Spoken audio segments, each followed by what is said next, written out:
Hey guys, in this section, I have this exercise for you. And what you have to do is quite simple. You just have to write a program that will ask for a person's name and it'll ask for the grade that you're in. Say you're in grade 12 or 11 or 12 or whatever. And it'll output the person's name and the grade.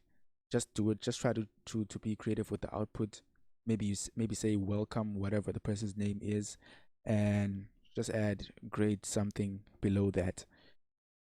And here you're going to ask for a radius, and then you will output the circumference of a circle based on the radius that the person has inputted.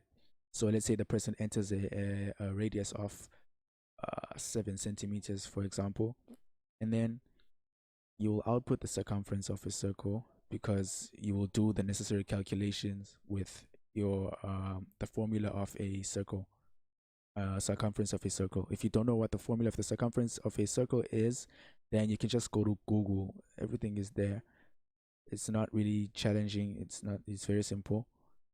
So yeah, hope you guys enjoy and have fun.